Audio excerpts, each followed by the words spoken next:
আমি আমার মতো করে চিকেন প্যাটিস তৈরি করছি। বাড়িতে যখন চিকেন আসে তার মধ্যে অনেকটাই সলিড চিকেন চলে আসে, সেই সলিড চিকেন কেউ খেতে চায় না, তখন আমি বিভিন্ন ধরনের সলিড চিকেন দিয়ে মানে বোনলেস চিকেন দিয়ে রেসিপি করি। তার মধ্যে এই চিকেন প্যাটিসটা আলাদা ধরনের। তার জন্য প্রথমেই কড়াইয়ে পরিমাণ অনুযায়ী সাদা তেল দিয়ে এর মধ্যে দুটো মিডিয়াম সাইজের পেঁয়াজ একদম মিহি করে কেটে ভেজে নিয়েছি হালকা লাল করে। তারপর দিয়ে দিলাম 1 চামচ আদা রসুন বাটা।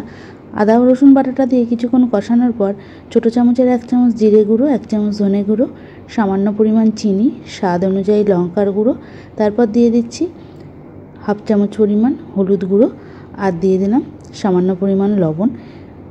এবার খুব ভালোভাবে কষিয়ে নেওয়ার পর এর মধ্যে সলিড চিকেনগুলো আগে থেকেই যতটা পেরেছি ছোট ছোট করে কেটে নিয়েছি, আপনারা চাইলে কিমাও নিতে পারেন। দিয়ে খুব ভালোভাবে কষিয়ে নিচ্ছি গ্যাসের ফ্লেম হাই রেখে, নাহলে চিকেন থেকে জল বার হতে শুরু করে দেবে।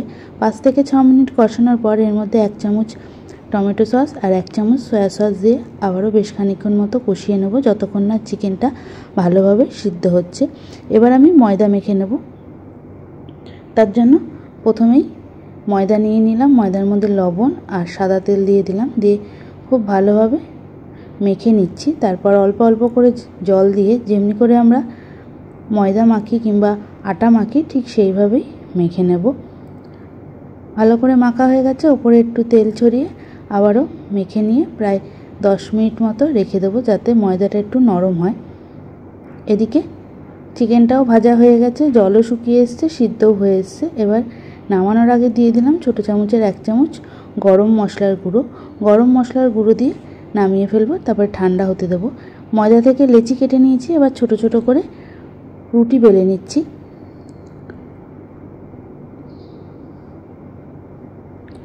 রুটি বেলা হয়ে গেছে, এবার একটা বাটিতে 2 থেকে 3 চামচ ময়দা নিলাম আর দিয়ে নিচ্ছি সাদা তেল, দিয়ে খুব ভালোভাবে মিশিয়ে নিলাম। ভালো করে মেশানোর পর এক একটা রুটি নেব, এই ময়দার মিশ্রণটা দিয়ে ভালো করে রুটির ওপর মাখিয়ে আবারও আরেকটা রুটি দিয়ে দেবো। এইভাবে রিপিট করতে থাকবো। আমি কিন্তু দোকানের মতো প্যাটিস হয়তো করতে পারবো না, কিন্তু আমি যেভাবে প্যাটিস তৈরি করি সেইভাবেই প্যাটিসটা তৈরি করে দেখালাম। তারপর শেষ রুটিটার মধ্যে আবারও ময়দার প্রলেপটা লাগিয়ে এইভাবে ভাঁজ করলাম। দুদিক থেকে প্রথমে ভাঁজ করে নিলাম, তারপরে আবারও ভাঁজ করে নিলাম। তারপর ছুরি দিয়ে ইচ্ছা অনুযায়ী সাইজ করে কেটে নিচ্ছি। এবার আবারও ময়দা দিলাম, নিয়ে আবারও বেলে নিচ্ছি। এইভাবে সব কটা রুটি বেলে নেব। আমি এখানে বড় করেই প্যাটিসটা তৈরি করছি, দোকানে কিন্তু এত বড় প্যাটিস পাওয়া যায় না। তারপর যেই চিকেনের পুরটা তৈরি করে রেখেছিলাম সেই পুরটা রুটির ওপর দিয়ে চারিদিকে ময়দার প্রলেপটা দিয়ে এইভাবে 3 কোণা করে ভাঁজ করে নিচ্ছি। মুখগুলো একটু মেরে নিচ্ছি যাতে চিকেনের পুরটা বেরিয়ে না যায়। এইভাবে সবগুলো প্যাটিস তৈরি করে নিচ্ছি। খুব সহজে কিন্তু এভাবে চিকেন প্যাটিসটা বাড়িতে তৈরি করা হয়ে যায়।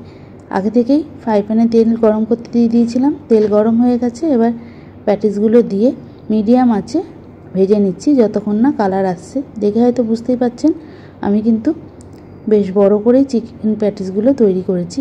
ভাজা হয়ে গেছে, তুলে নিলাম। তাহলে তৈরি হয়ে গেল অল্প সময়ের মধ্যেই চিকেন প্যাটিস।